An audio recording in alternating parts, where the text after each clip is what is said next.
Board exam का tension है और बहुत सारे प्रश्नों के जवाब का इंतजार है, तो टेंशन आप मत लीजिए, क्योंकि आपके अपने क्रमवीर सर एक बार फिर से तैयार हैं।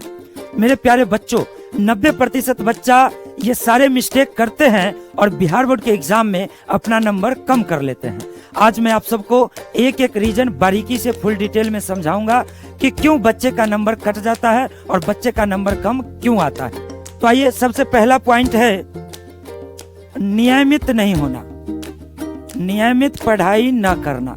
आप लोग क्या करते हो, एक दिन 14 घंटा पढ़े, एक दिन 16 घंटा पढ़े, एक दिन 18 घंटा पढ़े और उसके बाद फिर अगले दिन घोड़ा बेच के सो गए, तो इस तरह से आपका नंबर कटेगा। आप बेशक 30 मिनट पढ़ो, 40 मिनट पढ़ो, लेकिन रोजाना पढ़ो, रेगुलर पढ़ोगे, धीरे धीरे अपने टाइम को बढ़ाते चलो, एक एक सेकेंड, एक एक मिनट, 2-2 मिनट अपने टाइम को बढ़ाते चलो। दूसरा रीजन है मेरे प्यारे बच्चों, रट कर पढ़ना।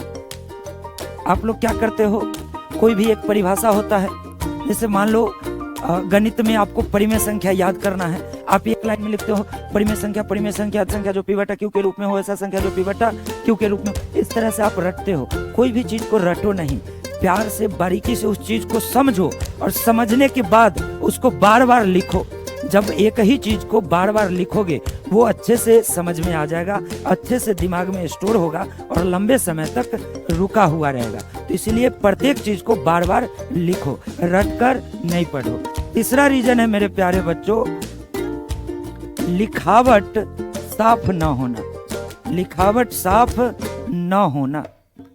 आप अपने लिखावट को बहुत सुंदर ढंग से नहीं बनाते और इसके कारण आपका नंबर कट जाता है। आप सही सही बात लिख भी देते हो और आपका लिखावट कचरा होता है। बोर्ड एग्जाम के कॉपी चेक करने वाले टीचर होते हैं, उनको आपका लिखावट साफ साफ दिखना चाहिए। अगर आपका लिखावट साफ साफ दिखेगा तो आपको पूरा में पूरा नंबर मिलेगा, और अगर आपका लिखावट अच्छा नहीं है आपको नंबर नहीं मिलेगा। तो इसीलिए आप अपने लिखावट को जितना बेहतर कर सकते हैं कीजिए और लिखने का प्रैक्टिस कीजिए। हम उसका तरीका बता देते हैं आपको। अपने लिखावट को मजबूत कैसे कर सकते हैं, 30 रुपये में राइटिंग का स्पेशल कॉपी आता है हिंदी का, और कॉपी कुछ इस तरह का होता है, थोड़ा सा देख लीजिए। कॉपी ऐसा दिखेगा, बड़ा लाइन, फिर छोटा लाइन और फिर से बड़ा लाइन। इस तरह का कॉपी आप 30 रुपया में खरीदिए और ज्यादा नहीं, हाफ पेज या 1 पेज रोजाना सुंदर से लिखिए और ऊपर नीचे टच करके लिखिए। जैसे आपको लिखना है रामायण, आपको क्या लिखना है, रामायण, तो इस तरह से ऊपर नीचे टच करके लिखिए। ऊपर नीचे टच करके लिखने से क्या फायदा होगा, आपका अक्षर बराबर होगा, और जैसे ही आपका अक्षर बराबर हुआ मतलब आपका राइटिंग साफ हो गया। तो राइटिंग को साफ लिखना बहुत जरूरी है। और चौथा रीजन है मेरे प्यारे बच्चों, चौथा रीजन है टाइम मैनेजमेंट। टाइम मैनेजमेंट, आप टाइम को अच्छे से मैनेज नहीं कर पाते हो, टाइम को अच्छे से मैनेज नहीं कर पाते हो। टाइम में क्या गड़बड़ी होता है, अब बिहार बोर्ड में अगर गणित का प्रश्न आप सॉल्व कर रहे हो तो 3 घंटा का समय मिलता है, 3 घंटा 15 मिनट का, और आप चूंकि पीछे टाइम को मैनेज नहीं किए हो, एक ही प्रश्न को बनाते बनाते 10 मिनट 15 मिनट बिता दे रहे हो, तो जब 10 मिनट 15 मिनट एक ही प्रश्न को बनाने में बिताओगे तो वहां पर बहुत सारे प्रश्न आपसे छूट जाएंगे और फिर आपका नंबर कम हो जाएगा।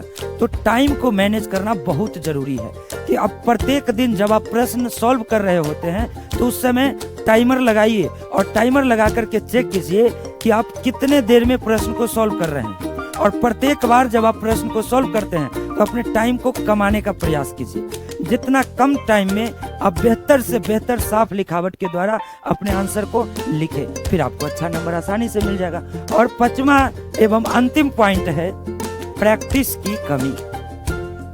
प्रैक्टिस की कमी, अब इस पर थोड़ा सा समझना है। 5वां पॉइंट, प्रैक्टिस की कमी। बच्चे क्या करते हैं, टीचर एक बार ऑफलाइन में या ऑनलाइन में पढ़ा दिए आपको, आप क्लास में चीज को समझ भी गए, और जब समझने के बाद क्लास में तो ऐसा लगता है वाह वाह समझ गए, सर एकदम फाड़ देंगे, चिढ़ देंगे।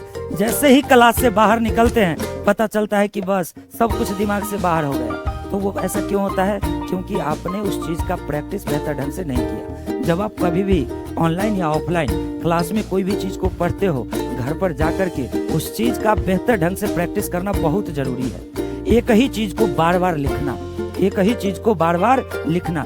जितना ज्यादा बार लिखोगे उतना बेहतर प्रैक्टिस होगा और फिर उतना बेहतर आपका नंबर आएगा। एक राज की बात हम आपको बताते हैं कि हम लोग बच्चे को क्यों सिखा पाते हैं, बच्चे को क्यों समझा पाते हैं, क्योंकि हम लोग पिछले कई एक सालों से एक ही चीज का लगातार प्रैक्टिस करते आ रहे हैं। तो हम लोग प्रश्न देखते हैं और आइडिया दिमाग में आ जाता है। आप भी अगर कोई भी प्रश्न का प्रैक्टिस 10 बार 12 बार 15 बार कर लेते हो तो फिर वो प्रश्न आपके दिमाग में लंबे समय तक रहेगा।